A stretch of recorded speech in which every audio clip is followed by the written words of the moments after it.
saudara-saudara. Hari ini kita akan belajar firman Tuhan pada tanggal 21 November 2021 dalam kalender gerejawi disebut akhir tahun gerejawi, dan mengambil evangelium dari Mazmur pasal 90 ayat 1-12 dengan tema ajarlah kami menghitung hari-hari kami. Saya akan bacakan perikopnya untuk saudara-saudara. Mazmur pasal 90 ayat 1-12 begini firman Tuhan. Dua musab di Allah. Tuhan, engkaulah tempat perteduhan kami turun-menurun. Sebelum gunung-gunung dilahirkan dan bumi-bumi dan dunia diperanakkan, bahkan dari selama-lamanya sampai selama-lamanya, engkaulah Allah. Engkau mengembalikan manusia kepada debu dan berkata, kembalilah hai anak-anak manusia. Sebab di matamu 1000 tahun sama seperti hari kemarin, apabila berlalu, atau seperti suatu giliran jaga di waktu malam. Engkau menghanyutkan manusia seperti mereka bermimpi, seperti rumput yang bertumbuh, di waktu pagi berkembang dan bertumbuh, di waktu petang lisut dan layu. Sungguh kami hanya lenyap karena murkamu, dan karena kehangatan amarahmu kami terkejut. Engkau menaruh kesalahan kami di hadapanmu, dan dosa kami yang tersembunyi dalam cahaya wajahmu. Sungguh segala hari kami berlalu karena gerammu. Kami menghabiskan tahun-tahun kami seperti keluh. Masa hidup kami 70 tahun, dan jika kami kuat 80 tahun, dan kebanggaannya adalah kesukaran dan penderitaan. Sebab berlalunya buru-buru dan kami melayap lenyap. Siapakah yang mengenal kekuatan murkamu dan takut kepada gemasmu? Ajarlah kami menghitung hari-hari kami sedemikian, hingga kami beroleh hati yang bijaksana. Saudara-saudara, dalam perikop minggu kita ini dengan tema ajarlah kami menghitung hari-hari kami. Perikop khotbah kita hari ini adalah Mazmur dari Musa, di mana Musa mencurahkan kesaksian imannya tentang pertolongan dan penyertaan Allah dalam bentuk pujian atau mazmur. Musa memproklamasikan bahwa Allah itu adalah Mawon Adonai, atau the Lord of God dwelling place. Maksudnya Tuhan adalah tempat perlindungan. Kata mawon atau dwelling menerangkan suatu keadaan yang menangkis, menyelubungi sehingga menghalangi serangan. Jadi bagi Musa Allah itu adalah benteng. Dengan kata lain, Allah lah yang membuat hidup manusia bisa lepas dan terbebas dari segala serangan, yaitu rancangan kejahatan iblis. Karena Allah itu adalah baik dan maha kuasa. Atas dasar itulah jauh lebih berguna mewariskan pengetahuan tentang Allah kepada keturunan manusia ketimbang mewariskan harta benda.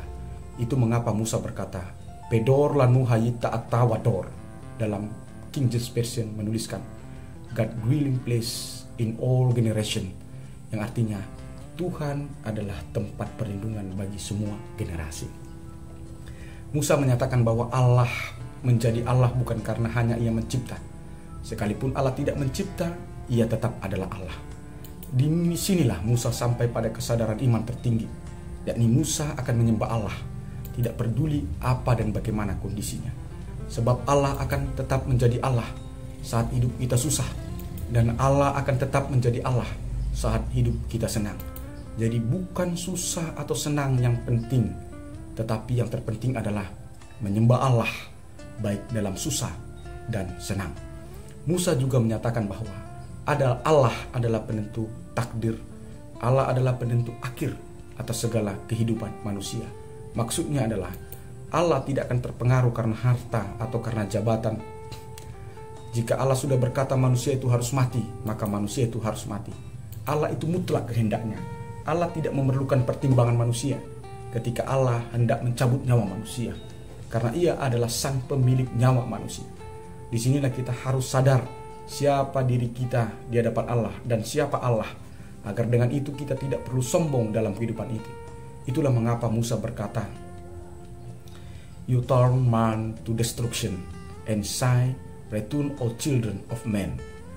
Musa juga menyatakan bahwa Allah itu berbeda dengan manusia, di mana Allah tidak terikat oleh ruang dan waktu seperti manusia. Itulah mengapa Musa berkata dalam bahasa Ibrani, Be'eneka sanim elef. Dalam King James Version dikatakan, For 1,000 years in your sick, yang artinya di matamu 1000 tahun sama seperti hari kemarin. Hal ini seharusnya membuka mata iman kita bahwa untuk dapat menyelami kehendak Allah, menyelami firman Allah, seharusnya kita memakai standar Allah, bukan standar logika manusia. Sebab banyak manusia yang kecewa ketika ia menyelami kehendak Allah di dalam firman-Nya dengan memakai standar logika pikirannya. Bagi kita manusia di dunia ini, terkadang kita memperlakukan seorang manusia secara khusus karena kekayaannya, pangkatnya, atau kecantikannya. Kita sering terpukau dengan segala pesona manusia di dunia ini. Tapi bagi Allah tidak demikian. Di mata Allah, manusia yang berdosa itu sama seperti rumput, mekar di waktu pagi, kemudian layu dan lisut pada sore harinya. Di mana di mata Allah segala kemegahan manusia itu hanya sekejap, yang diibaratkan seperti mimpi. Sekejap saja kehebatan manusia itu di dunia ini. Setelah itu ia mati dan dilupakan seperti manusia yang bangun dari mimpi. Disinilah kita diajak untuk introspeksi diri, siapa kita di hadapan Allah, agar kita tidak disesatkan oleh kemegahan dunia yang ada pada kita saat ini. Musa menyatakan bahwa manusia itu menjadi tidak berharga di mata Allah karena dosa manusia, karena dosa yang disembunyikan manusia, dan dosa yang tidak diakui oleh manusia. Perilaku dosa manusia itulah penyebab murka Allah membakar dan melenyapkan manusia itu. Karena dosalah, maka manusia menghabiskan hari-hari hidupnya dalam keluh kesah, sebab geram murka Allah menghantam hidupnya.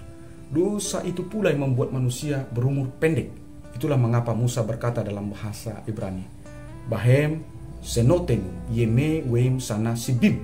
Dalam King James Version dikatakan, the day of our lives are 70 years, yang artinya masa hidup kami hanya 70 tahun. Dan dosa pula yang membuat manusia selalu jatuh dalam kesukaran dan penderitaan.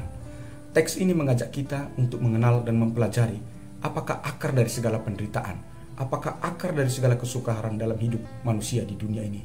Dan Alkitab menjawabnya melalui perikop ini, yakni adalah dosa. Dan sekaligus perikop ini menyadarkan dan membuka mata iman kita betapa mengerikannya dampak dosa itu terhadap kita, di mana dosa amat sangat merusak dan menghancurkan hidup kita.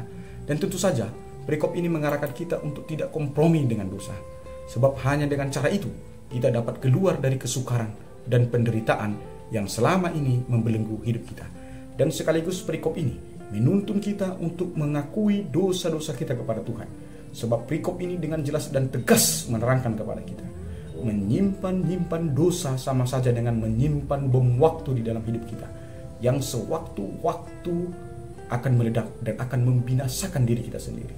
Saudara-saudara, selagi masih ada waktu, akuilah dosa-dosamu kepada Tuhan, dan jangan mau lagi menyimpan dosa, dan berhentilah berbuat dosa. Tuhan Yesus memberkati kita semua. Shalom.